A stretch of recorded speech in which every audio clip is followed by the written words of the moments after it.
The sweat was cold on my skin, clammy as a shroud. My heart hammered a frantic tattoo against my ribs, the sheets tangled as if I'd been wrestling unseen demons.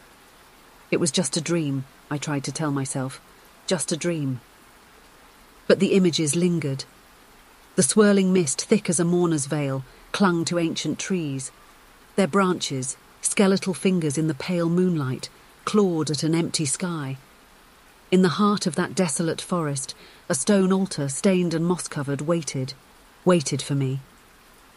I lay there, trapped in a half-waking state as my other self, a spectral figure in a flowing white dress, walked with serene purpose towards the altar. Her eyes, my eyes, flickered open, and a voice both familiar and utterly alien whispered, "Welcome home." Sleep, once a sanctuary, was now tainted. I bolted upright, gasping, the sheets pooling in my lap. For the past month, variations of this same nightmare had plagued me. Some nights the trees dripped with blood, other nights spectral figures danced around their gnarled trunks, but always, there was the altar, the whispered invitation. It started right after he left. Mark, my fiancé. The ring, a sapphire like a frozen teardrop, now sat heavy and accusing in its velvet box in my top drawer. He claimed it was an amicable breakup, a realization that we wanted different things. I knew the truth. He wanted her, a younger, shinier version of me, before life had chipped away at the bright facade. The betrayal cut deep, yet there was a strange numbness nestled among the shards of my broken heart. A voice, a traitorous whisper in my own mind, suggested that perhaps this was for the best. Maybe it was even an escape. I'd booked the flight to Japan on impulse, a morbid fascination with their folklore, the tales of vengeful spirits and restless souls, had always tugged at a hidden corner of my mind. Now, that fascination was an itch I couldn't ignore. But as I stared at my hastily packed suitcase, doubt crept in. This wasn't just research, it was something darker. A part of me hoped that the haunting beauty of the Jukai, the infamous sea of trees, might swallow me whole. My research desk was littered with books on Eerie, the vengeful spirits of Japanese lore. The locals called the Jukai a suicide forest, a tragic label, yet accurate. It was a place where the lost wandered in, seeking release under the suffocating canopy of leaves. Did those restless souls linger? If they did, would they judge me for daring to hope my pain might resonate with theirs? The Jukai was my altar now, the forest my cathedral of despair. And with that realization came a strange twist of resolve. This wasn't running away. It was a confrontation. A twisted desire to look into the abyss and see if it truly held the oblivion I craved. And if there were such things as ghosts, then maybe, just maybe, they would see a kindred spirit in this broken woman and offer the chilling comfort of belonging. Mark had shattered me like a porcelain figurine, carelessly dropped on a hardwood floor. He'd been my pillar of certainty, the one constant in a whirlwind existence that had me chasing elusive fragments of Japanese folklore across the globe. I had foolishly placed my future, my very idea of myself, in his hands. Now those hands were marked with another woman's touch, and I was left to gather the shards of my shattered self-worth. Conversations played in a cruel loop in my head. His voice gentle with a practiced sort of regret, saying, "It's not you, Sarah, it's me." The lie hung in the air, heavy and nauseating. Of course it was me. I wasn't enough, not exciting enough, not beautiful enough, not a blank enough slate onto which he could project his ever-shifting desires. And then there was her.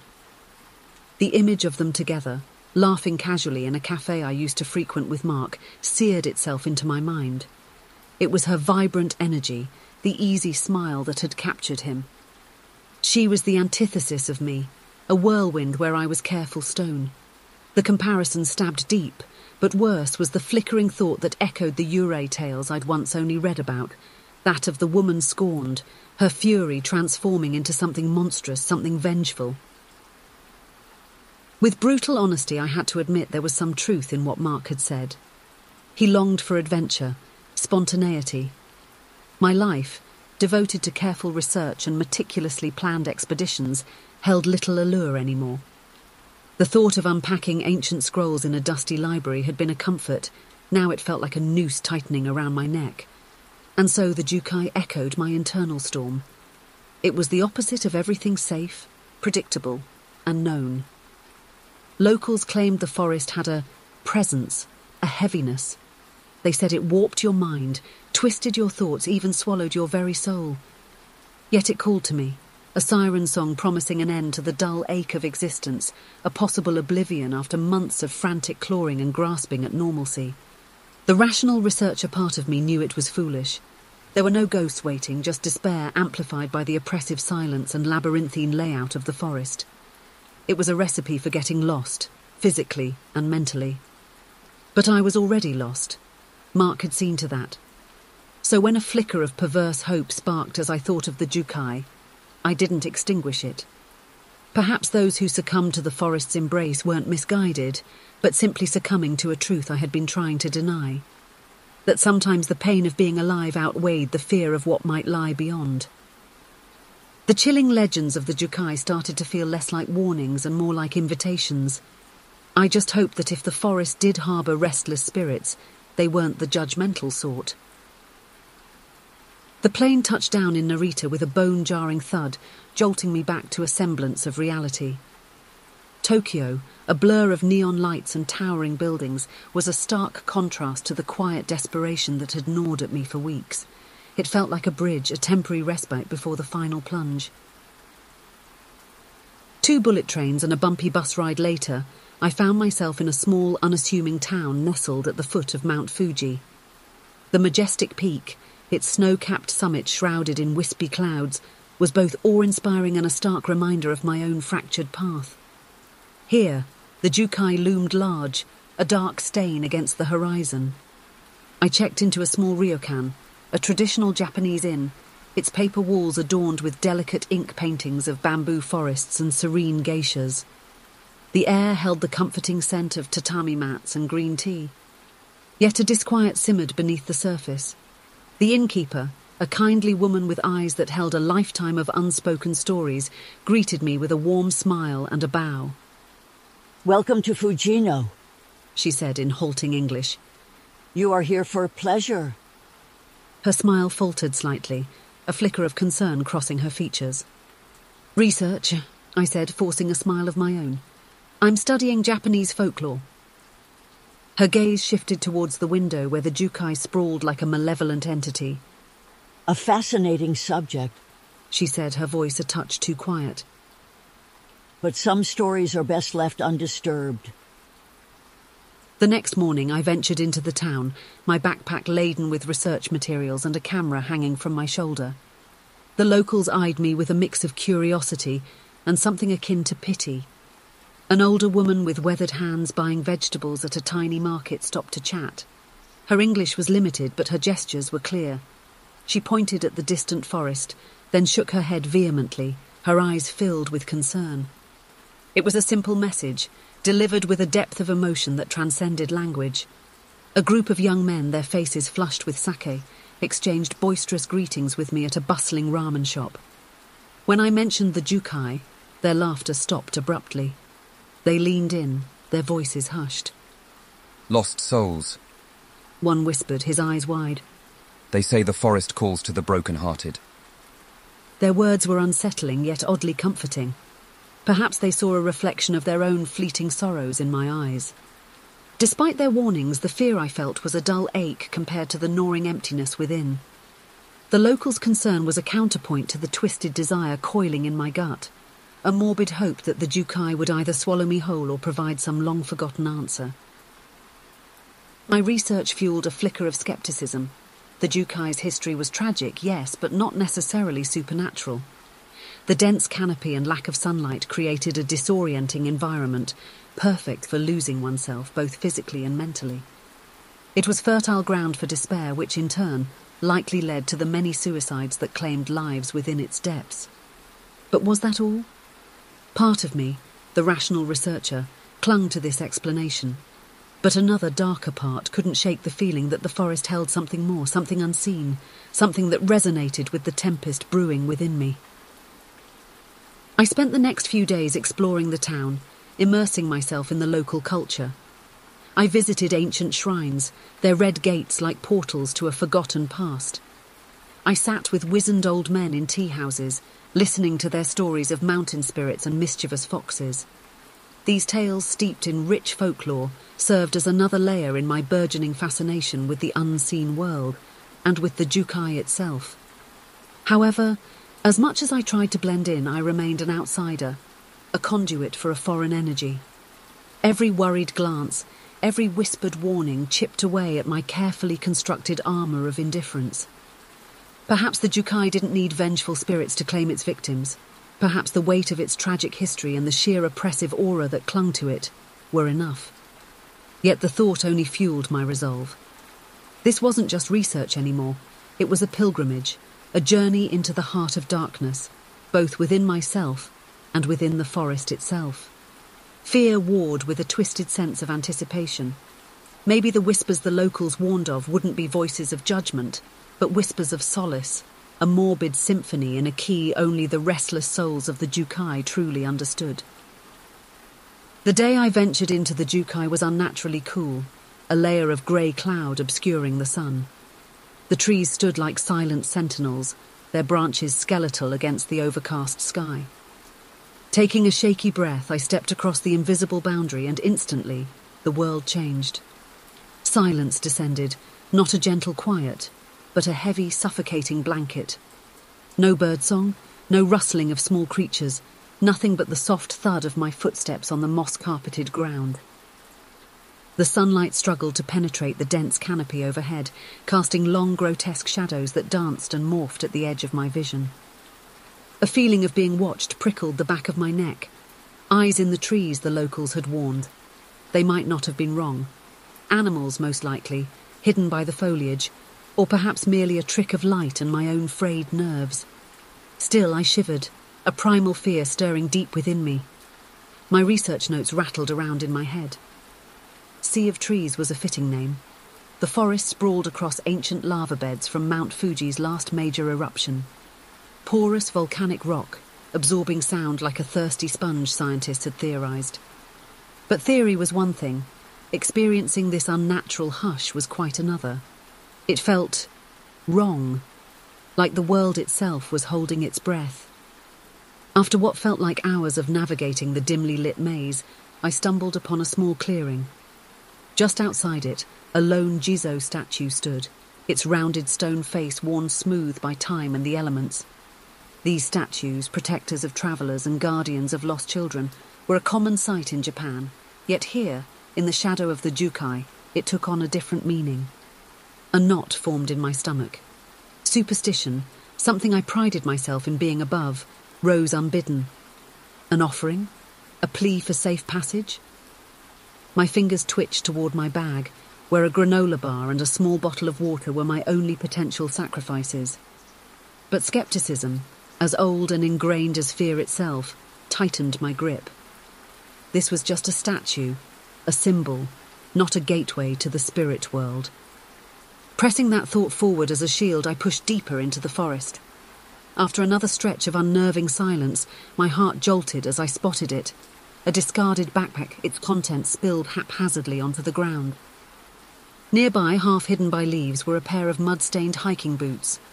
No one, not even experienced hikers, ventured here without adequate supplies. A missing person poster flashed through my mind, a young woman smiling brightly against a backdrop of bustling Tokyo. Had she also been drawn to the Jukai's bleak promise? The sight was a splash of cold water, dispelling some of the macabre allure of the forest. This was real. The Jukai didn't just hold tales of broken hearts and forgotten spirits, but very real danger. I wasn't just wandering into a gothic fairy tale, I was stepping into a place where people vanished without a trace. A surge of adrenaline washed over fear. My researcher instincts kicked in. Pulling out my phone, I desperately thumbed the screen. Eerie. A flood of information filled the screen. Descriptions, tales of sightings, even attempted rituals of appeasement. With each scroll, my earlier dismissal of the supernatural faded. Locals weren't just spinning fanciful tales. there was a deep-rooted belief system centred around the idea of restless spirits, a belief likely fuelled by centuries of tragedy. A flicker of movement above made me tilt my head. Only a squirrel, a flash of brown fur against the bark. Yet the sense of being watched persisted. I shoved the phone into my pocket, the battery icon now flashing an ominous red warning. Time was slipping away and the daylight was waning. Each step carried the knowledge that soon the forest would transform into a completely different beast. The rational part of me, a small voice getting smaller with each passing minute, urged retreat. Find the trail back, seek the safety of the brightly lit town. But the broken parts of me, the parts that resonated with the whispering sadness of the forest, whispered a counterpoint. Go deeper. Something waited for me here. Not just answers, but perhaps a form of absolution. Or perhaps I would join the ranks of the lost, a haunting figure in a white dress, the forest my altar, and my despair the only offering that mattered. It began as a break in the monotonous tapestry of dense tree trunks, a faint gap among the leaves, a hint of a path less travelled. An inexplicable pull drew me towards it, a mix of academic curiosity and something more primal. A sense that perhaps the Jukai was ready to reveal a secret, a dark reward for my persistent exploration. The trail was unmarked, barely visible beneath a thick layer of decaying foliage and moss. My heart pounded in my chest, a mix of apprehension and anticipation. This wasn't a route worn down by tourists or casual hikers. This was a path into the unseen heart of the forest. As I stepped onto it, I had the fleeting sensation of crossing a line I could never uncross. Unease warred with a twisted sense of familiarity. The trail twisted and turned, deeper into the gloom, each step eroding my belief that this was an accidental discovery. It was too well defined, its deliberate curve too unnatural. But who would create a path into this labyrinth of despair? It was then that the whispers began. At first they were subtle, barely distinguishable from the rustle of leaves in the faint breeze. Perhaps it was my own ragged breathing, distorted by anxiety. Yet the whispers seemed to have shape, fragments of words rising and falling like an eerie, mournful song. My breath hitched. Just the wind, my rational mind argued, but the voice within, the voice that mirrored the Jukai's bleak emptiness, held a sliver of doubt. I held up my phone, desperately trying to record the sound. The result was just static, a harsh, unnatural noise grating against my eardrums. But even after I stopped the recording, the whispers persisted, as if mocking my feeble attempt to understand. The whisper song rose in intensity, a mournful cry that set my teeth on edge.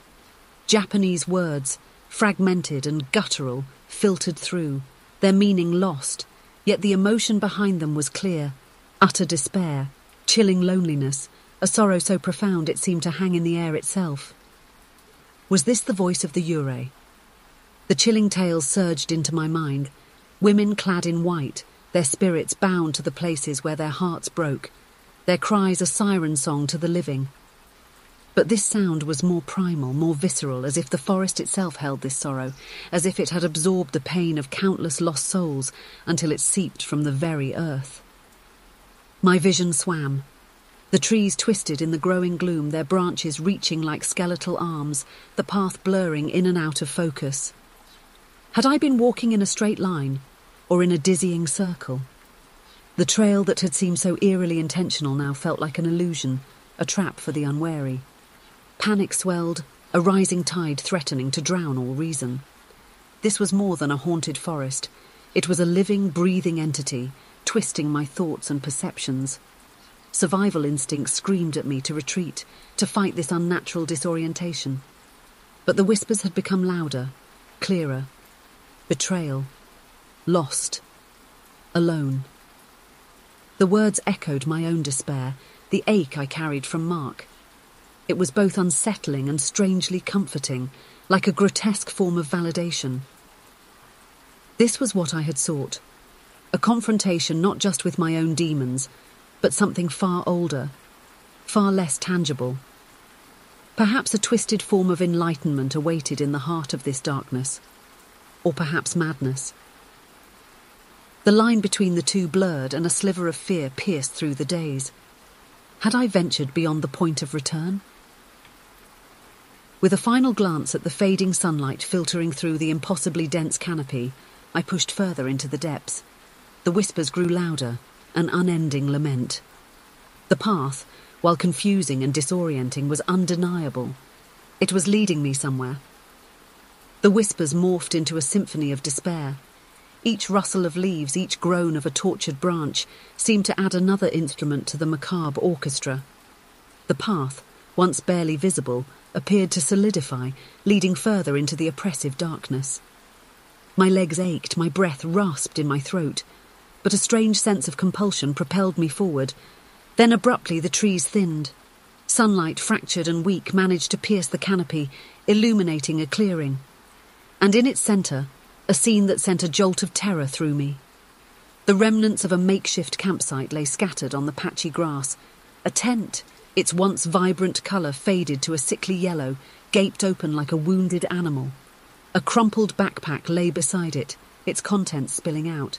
Empty water bottles, half-eaten packets of instant noodles, a crumpled map with frantic scribbles across its surface. But it was the notebook lying face down near a blackened patch of extinguished fire that truly sent shivers down my spine. The words scrawled across the page were stark, desperate pleas against the relentless dark. Lost. It read in large, panicked lettering. Other phrases followed, a chilling descent into despair. Going crazy. Can't find the trail. So cold. The final entry was a single, jagged word. Alone. The notebook seemed to vibrate with a palpable energy, an echo of the anguish its writer must have felt in their final moments. My research flashed through my mind. Eerie sightings often coincided with lingering traces of their earthly existence, items imbued with the emotional imprint of their lost souls.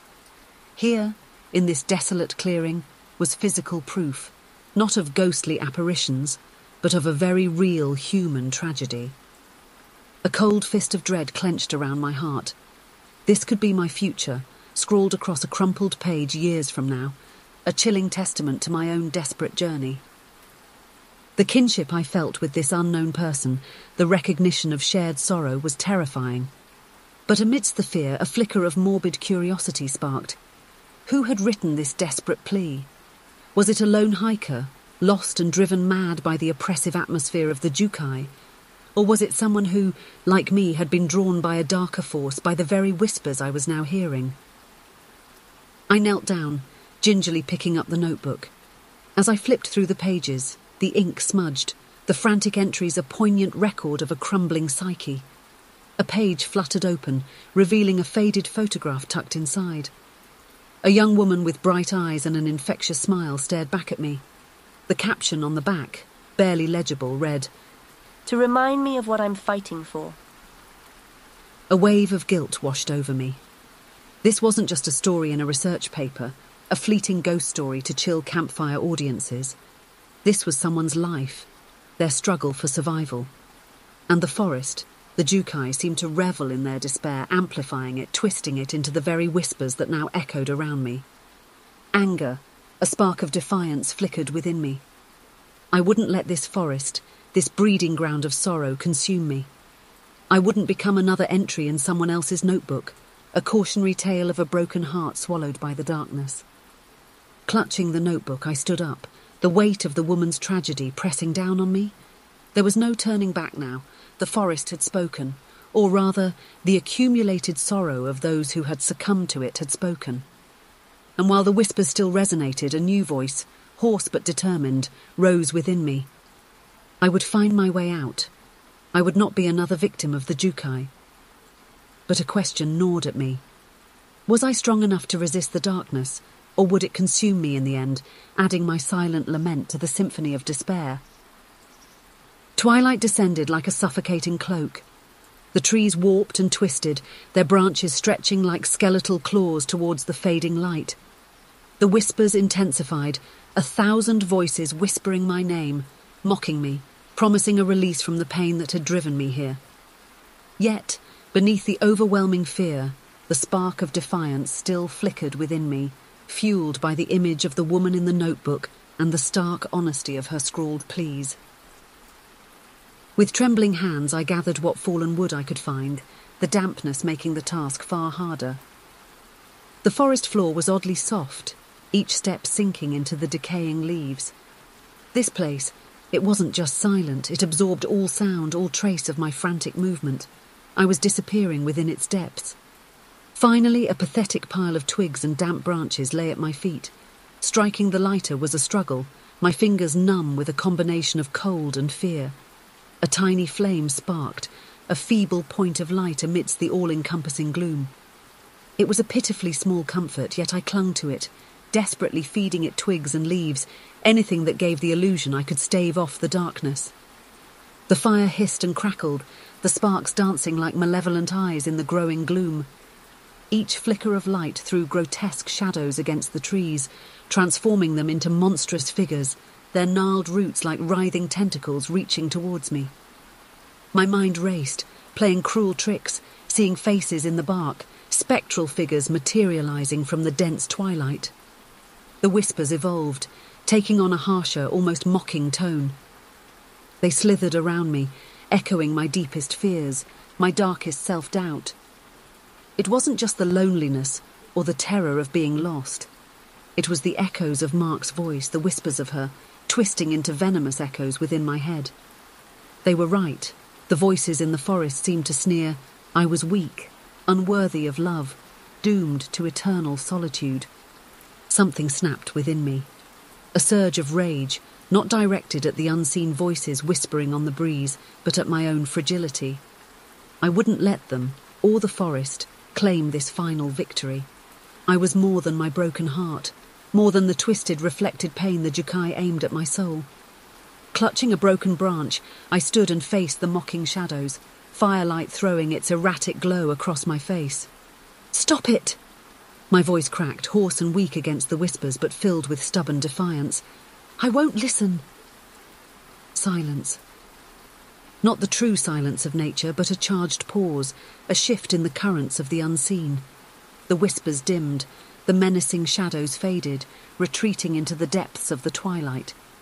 Exhaustion washed over me, nearly buckling my knees, but the fire still sputtered, a beacon of defiance, however weak, in the oppressive night. The chill seeped deeper, not just the physical cold, but a pervasive chill of the soul. Yet the voices, the mocking shadows, didn't return with full force. I had passed a test, though whether it was set by the forest or by some fragmented part of myself remained unclear. Crouching by the pathetic fire, I tried to gather warmth to ward off the damp chill. My eyes traced the dancing shadows, seeing not monsters, but the distorted reflection of my own fractured self. The Jukai was a battlefield, but the war raged not against external forces, but within the darkest corners of my own mind. It was a mirror of sorts, reflecting the despair I carried with me, amplifying it, testing the limits of my sanity. If I succumbed, if I let the shadows take hold, I would indeed be lost.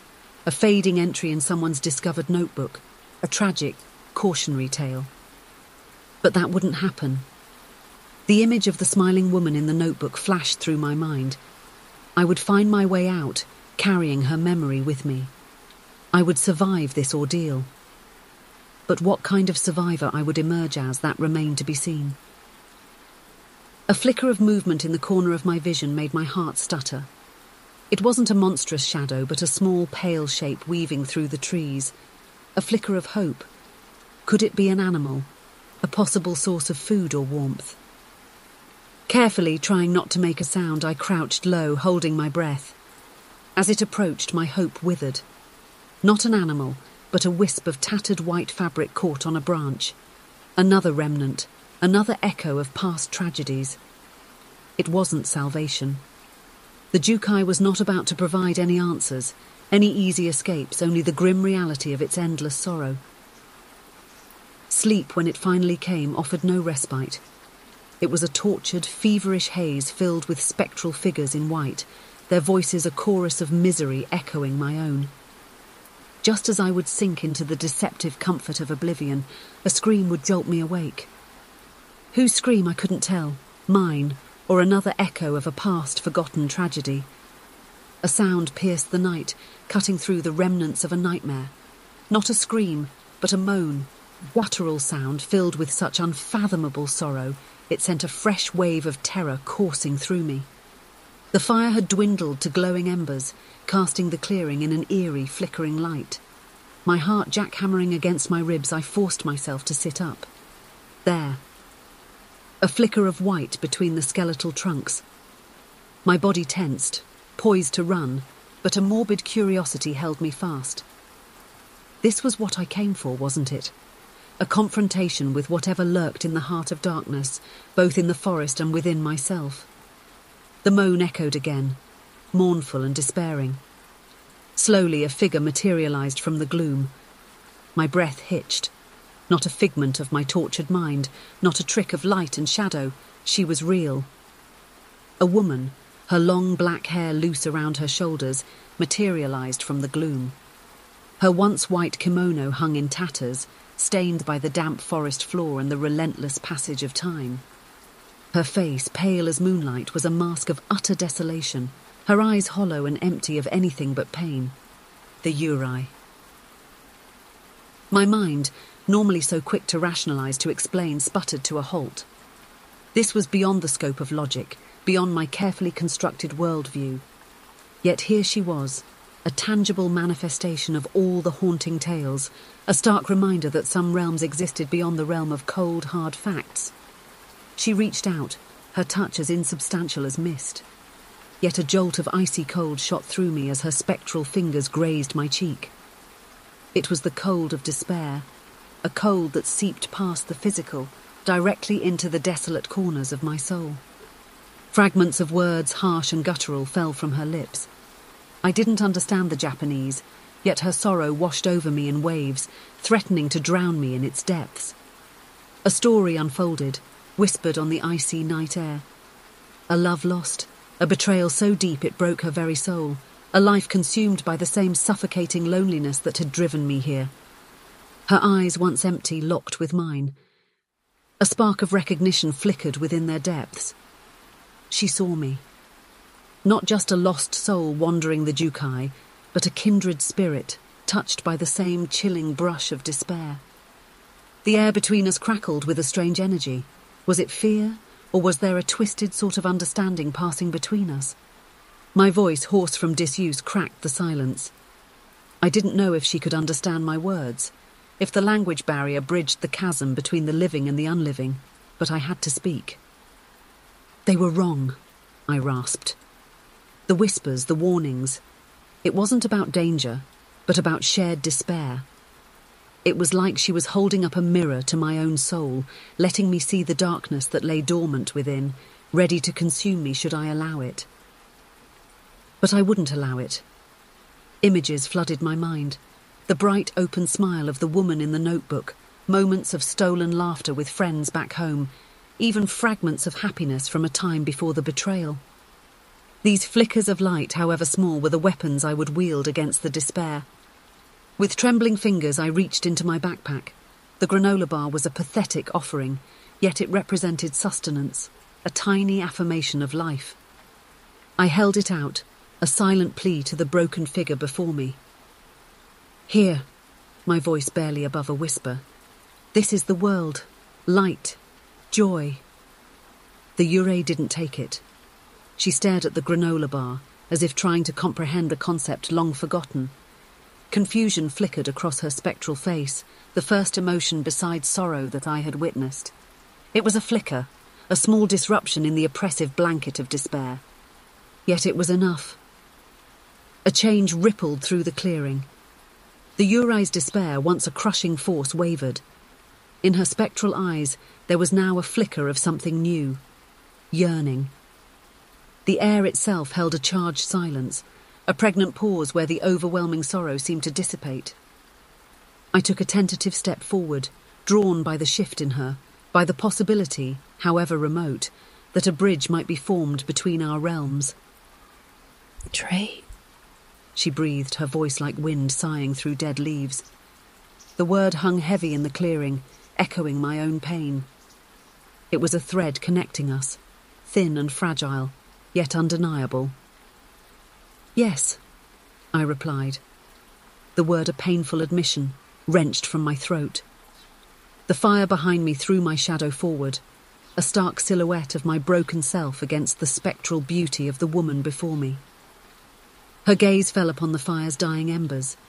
A flicker of recognition crossed her face, then a wave of longing washed over her, so potent it made my heart clench in a twisted mix of sympathy and fear. Warmth. Gone, she whispered.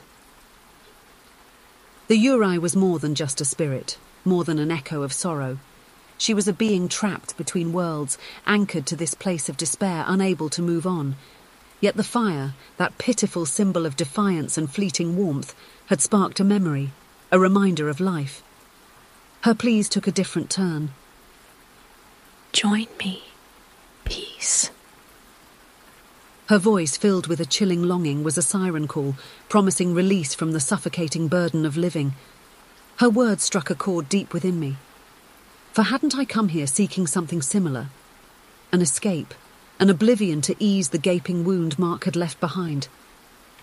Perhaps this was my answer, my release. To shed the pain, the heartache, and join this spectral woman in whatever world awaited beyond. A wave of exhaustion washed over me. Every step in this forest, every whispered plea, every confrontation with my mirrored misery and the Eerie's pain had taken its toll. To fight? What was even the point? My research, my carefully constructed persona, all of it seemed like a distant illusion. There was just this, the rawness of hurt, the temptation of peace, however fleeting or illusory it might be. The Eerie reached out again, her touch now an invitation. One step, two, and I would be within her grasp. An end to the struggle, to the relentless whispers that echoed my darkest thoughts. The pain of being alive, it would all fade, wouldn't it? But as I hesitated on that precipice, doubt seeped in. This peace, was it real? Was the oblivion the Jukai promised any different from the emotional numbness I'd been desperately trying to escape since Mark left? And then, like sunlight breaking through storm clouds, a memory pierced the fog of despair. My mother, her hands work-worn from years of lovingly tending her garden, her eyes filled with unconditional love. Dad, his booming laughter as we'd roast marshmallows on a summer evening, our dog Rufus curled warm against my feet. Simple moments, yet they held a depth of love and connection that nothing, not even the most profound grief, could erase. A warmth, different from the fading heat of the dying embers, began to stir within me. Not the blinding heat of passion, but a steady glow, a life force. This was worth fighting for. The broken heart, the shattered dreams, they were scars, marks of living, of feeling, not reasons to surrender to the encroaching darkness. No, I whispered, the word shaky but resolute. Taking a step back, I broke the strange connection that had formed between us. The Eurie's face contorted, the yearning transformed into something darker, an echo of the fury I remembered from my nightmares. Alone. Forever. In darkness. Her voice hissed a chilling prophecy. A surge of anger flared within me, replacing the gnawing fear. No! My voice rose, fueled by defiance. I choose the light. However dim, however hard to find, I choose life. With each word, the Eerie seemed to distort, her ethereal form flickering, becoming less human. The clearing darkened, the trees twisting into grotesque shapes, casting long, menacing shadows. I stumbled, reaching out to steady myself against a moss-covered tree trunk, but my hand grasped not at bark, but something chillingly smooth and cold. With a jolt, I recoiled, staring in horror. A skeletal hand devoid of flesh reached back from the darkness, clawing at my wrist. Panic ignited within me. The Eerie was fading, but the forest, the place that had seemed to amplify her sorrow, now revealed a malevolence of its own. It wanted to claim me, to break me, a new entry for a future lost soul's discarded notebook. Yet beneath the terror, the defiance still burned. I would not be a victim. With a scream, I wrenched myself free, the skeletal hand crumbling into dust with an unnerving, clattering sound. I turned and ran. The forest seemed to shift, to close ranks as I fled blindly back towards the path. Behind me, the skeletal remains of other victims rattled against the leaves, whispers of anger and accusations echoing after me. I ran, fueled by adrenaline and a desperate will to survive, tears burning against my cheeks. The path, previously so confusing, seemed to solidify beneath my feet. The trees thinned, the darkness giving way to the first hint of pre-dawn light. My breath rasped, my lungs searing, but I pushed on. And then I burst out of the forest, stumbling onto the rough gravel path that marked the edge of the Jukai. The first light of dawn painted the sky in streaks of muted pinks and blues. The air was crisp and cool, devoid of the whispers, free of the relentless pressure of despair. Collapsing to my knees, I gasped for breath. My clothes were torn and filthy. My body ached with exhaustion, but I was alive. The forest had tried to claim me. The Eerie had offered a seductive oblivion, but I had resisted. A ragged sob tore from my throat.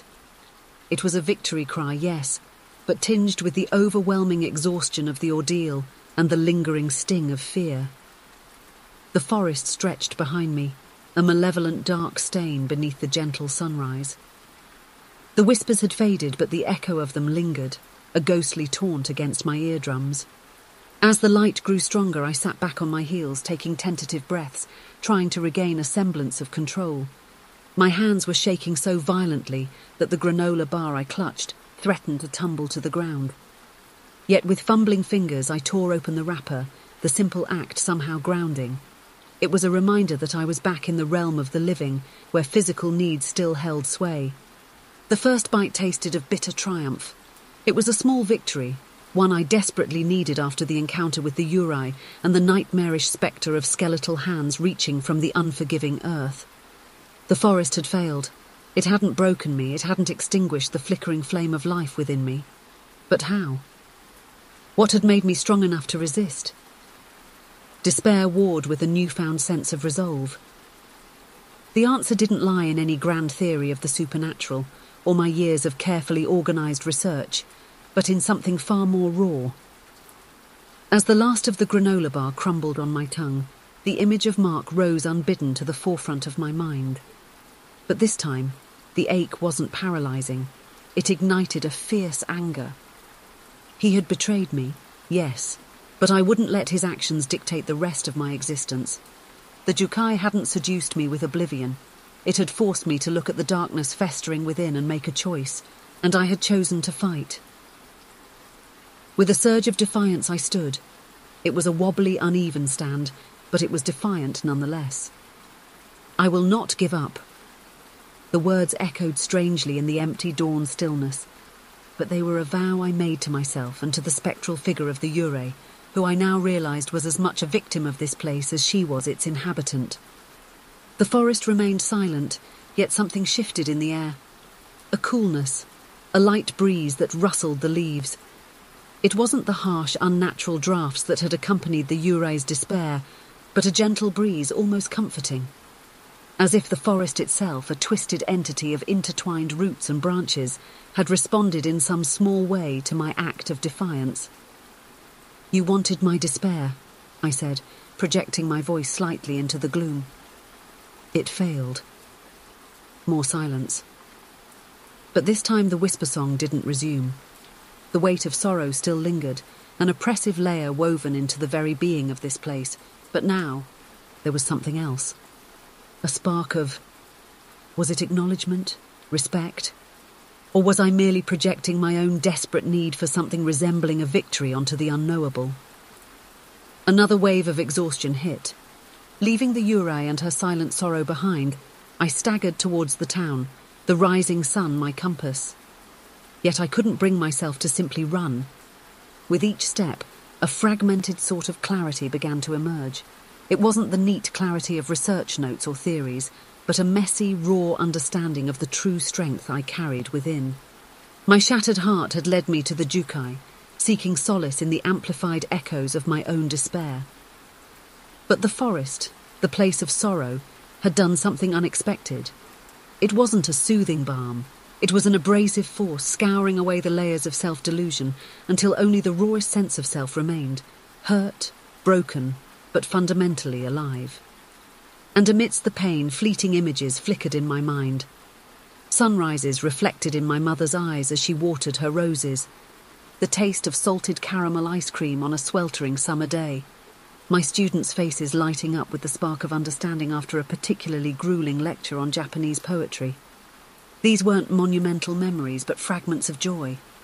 Proof that amidst the darkness that was now an undeniable part of who I was, there was still a flicker of light. The fight wasn't over. The journey back towards a semblance of wholeness had only just begun. And perhaps, in some strange twist of fate, this confrontation in the place of lost souls was a warped, tragic yet necessary first step. I stumbled but caught myself, my scraped hands meeting rough bark. Glancing up, I noticed a small faded red ribbon tied around a branch. It looked like hundreds of others I'd glimpsed deeper in the forest, likely desperate offerings from lost souls. But for some reason this one caught my eye. Gently, I untied the faded fabric. Leaving the Jukai behind wouldn't mean forgetting it. The sorrow of the Eerie, the whispering voices would remain with me, a haunting reminder of the fragility of life. But the ribbon, it was different. It was a memento of defiance, of survival, a stark splash of colour against the darkness.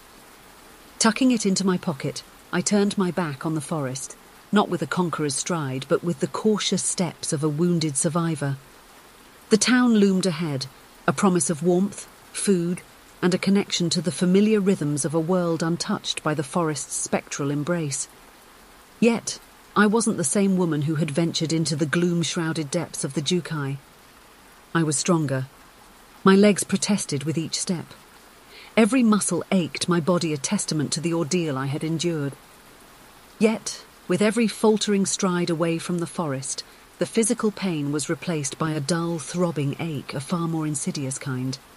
The emotional exhaustion was a far heavier burden to bear. The town's quaint charm, once welcoming, now felt stifling. The cheery greetings of locals in the small market seemed jarring, their simple lives a stark contrast to the chilling, otherworldly encounter I'd barely survived.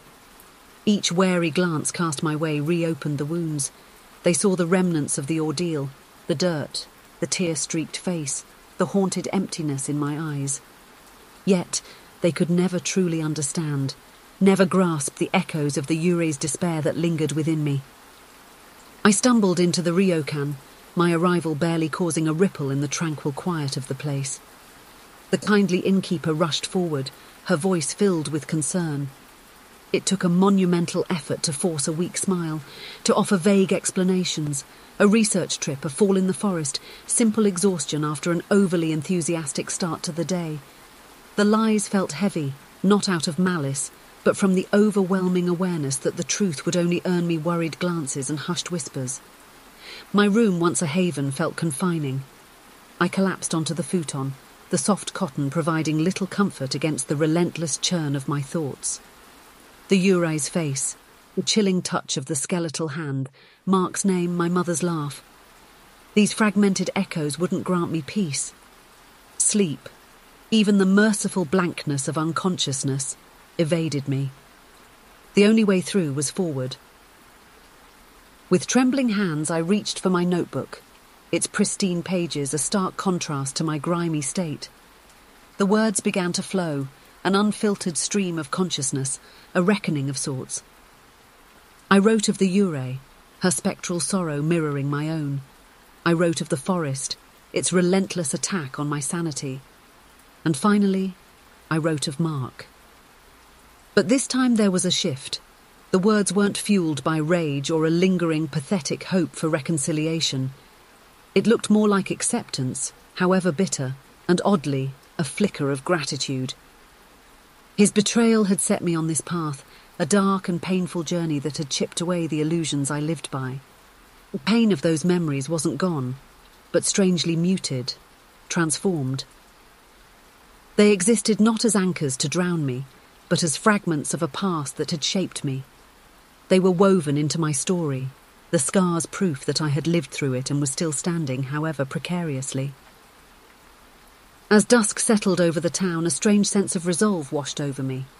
The Jukai was not to be forgotten. Its haunting presence would linger with me always. But neither was it a place to run back to, seeking oblivion or some twisted form of enlightenment. This was where I would make my stand, where I would take ownership of my shattered self and begin the messy work of rebuilding. With a trembling hand, I reached into my pocket and retrieved the faded red ribbon. It felt heavier now, a tangible symbol of my defiance, of choosing to live amidst the lingering ghosts of heartbreak and the forest's echoing whispers.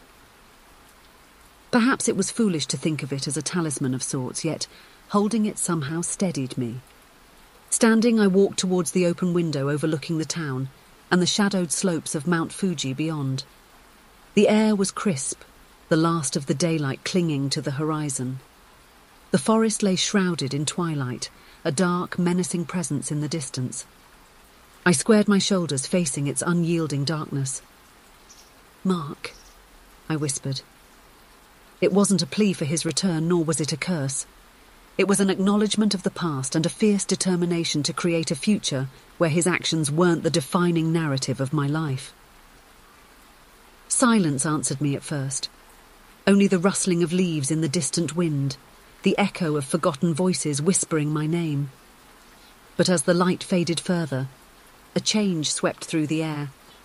A long, mournful cry ripped through the stillness, echoing from the depths of the forest. The Yurei's voice, filled with a desperate, unresolved sorrow. Yet it felt different, less accusatory, more a lament for her own spectral fate. The chill in the air intensified, a spectral presence seeming to brush past me as the Yurei's cry grew fainter, retreating with the dying light. And then, with the first rays of dawn slashing across the horizon, the cry dissipated entirely. In its place, the quiet descended, blanketing the forest in a fragile sort of peace. No birdsong broke the silence, no sign of the forest's usual life resumed.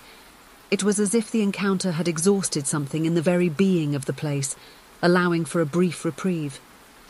The battle wasn't over, and I had little doubt the forest would claim many more lost souls, but in this small, hard-won victory, there was hope.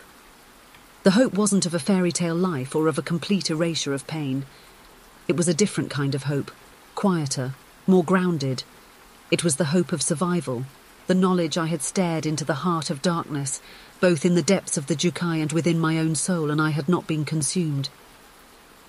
Turning from the window, I left the ribbon hanging by its open sill, a small faded beacon facing the encroaching night and the forest beyond. I crawled under the covers, exhaustion finally pulling me into a fitful, dream-filled sleep. The images that haunted those dreams were still dark, filled with spectral figures and echoing sorrow, but somewhere, flickering through the gloom, was a sliver of light. And for now, that was enough. The forest, once a suffocating vortex, now seemed to recede with every tentative step I took. Dawn, like a reluctant warrior finally claiming victory over the night, bathed the path in a pale, uncertain light. My phone, miraculously clinging to a sliver of life, sputtered to a protest when I switched it on. The screen flickered, displaying a pixelated map, a lifeline amidst the desolate landscape. With trembling fingers, I zoomed in, the familiar markings of the hiking trail finally coming into focus. Relief, a wave of pure, unadulterated relief washed over me. I wasn't hopelessly lost. There was a way out. The Jukai had claimed its share. My sanity felt frayed at the edges, haunted by the Yurei's lingering sorrow and the memory of skeletal hands reaching from the earth. But it hadn't claimed my life. Pushing past the exhaustion that threatened to drag me down, I used the phone's dim light to navigate the path. Each step forward felt like a victory, a defiance against the despairing whispers that seemed to linger within the dense undergrowth. Hours bled into one another. The sun climbed higher, painting the canopy a dappled green. My phone finally succumbed, its last gasp a flicker on the shattered screen. But I didn't need it anymore. The trail, now etched clearly in my memory, led me onwards. Finally, as the sun began its descent, painting the sky in fiery hues of orange and red, I stumbled out of the tree line. The sight that greeted me was a vision of salvation. the familiar gravel road leading back to the town. A sob tore from my throat, a raw, unrestrained expression of both relief and overwhelming exhaustion. Collapsing onto the roadside, I let the tears flow freely. It wasn't a victory cry, but a sorrowful release, a purging of the terror and despair that had clawed at me within the forest's depths. The sound of an approaching vehicle jolted me back to reality. A beat-up truck, driven by a concerned-looking park ranger, pulled over. Explaining my ordeal, however, proved more difficult than I anticipated. Lost your way on the hiking trail, eh? The ranger said, his voice gruff but kind. I nodded, unable to articulate the horrors I had experienced. Those paths can be confusing, especially when you're new to the area. His words felt dismissive, yet I couldn't blame him. How could I explain the Yurei's despair, the spectral touch, the forest itself conspiring to break me? His radio crackled to life, another lost tourist report buzzing through the static. Relief flickered across his face. You're one of the lucky ones, he said, already prepping his supplies. Another rescue before nightfall wouldn't be too fun. Back in the warmth of the ryokan, the story remained half told. The doctor, a kind-faced old woman, diagnosed me with exhaustion and dehydration, her concern laced with a touch of disappointment. Lost tourists weren't uncommon, especially those who overestimated their navigational skills. Grief, she tactfully suggested, could cloud a person's judgment. Leaving the Jukai felt surreal. The town bustled with everyday life, oblivious to the battle that had raged just on its periphery. And yet, a seed of change had been sown within me. The scars, both physical and emotional, would serve as a constant reminder. The whispers, though dimmed, wouldn't entirely disappear. But something had shifted. The darkness remained, but it no longer consumed the light within. I was a survivor, battered, but not broken. Back in the sterile environment of my apartment, the Jukai seemed like a fever dream. Opening my laptop, I searched for news articles, desperate for some validation, some shred of proof that my experience wasn't simply a product of a grief-stricken mind, but there was nothing. The Aokigahara Forest remained a place of silent tragedies, whispers echoing through empty trails, dismissed as the desperate attempts of lost, distraught individuals. A lump formed in my throat. Maybe it was better this way. The world didn't need another ghost story, another tale of a haunted forest. Picking up the faded red ribbon, the only tangible remnant of my ordeal, I twirled it around my finger. It was a reminder of the darkness and the despair, but also of my own strength, of my defiant refusal to be consumed. The Jukai's secrets remained locked within its dense canopy, its whispers carried on the wind. But Sarah, no longer the heartbroken woman who ventured in seeking oblivion, emerged a changed woman. The nightmares persisted, vivid and terrifying, the Yurei's despair a haunting echo in the dead of night. The townspeople's dismissal gnawed at her. Was it all a fabrication, a twisted coping mechanism for a broken heart? Days bled into weeks, the remnants of the ordeal slowly fading from public consciousness. The world spun on, oblivious to the secrets nestled within the dense canopy of the Aokigahara Forest. Yet, for Sarah, the silence screamed louder than any whisper. Fueled by a strange obsession, she delved deeper into Japanese folklore. Dust-laden books in cramped Tokyo bookstores yielded fragments of legends, tales of vengeful spirits bound to earthly realms, of forests holding echoes of past tragedies. The more she read, the more the Yurei's story resonated with a chilling familiarity. Perhaps the townspeople were right. Perhaps it was grief, a desperate need for an explanation for Mark's betrayal, that conjured the apparition in the depths of her despair. But then, a flicker of doubt would rise. The chilling touch, the skeletal hands clawing from the earth, were they simply figments of a shattered mind? One night, staring out her window at the moonlit cityscape, a strange sense of unease settled over her. A gust of wind, eerily cold despite the summer night's warmth, ruffled the curtains. A single red ribbon, identical to the one she'd brought back from the forest, materialised on her windowsill. The question remained, unanswered and chilling. Was it a trick of the wind, a cruel twist of fate, Or was it a message from the Jukai itself? A haunting reminder of the darkness she had faced, and a chilling suggestion that the forest and the Eerie's sorrow were not quite as easily dismissed. Sarah clutched the red ribbon, a fragile talisman against the unknown, disquiet gnawing at her the very seed of a terrifying, irresistible truth. The journey to the Jukai might be over, but perhaps the Jukai's journey into her had just begun. We hope you have enjoyed this episode of Quantum Dispatches, and stay tuned next week for another thrilling adventure. Thank you for listening.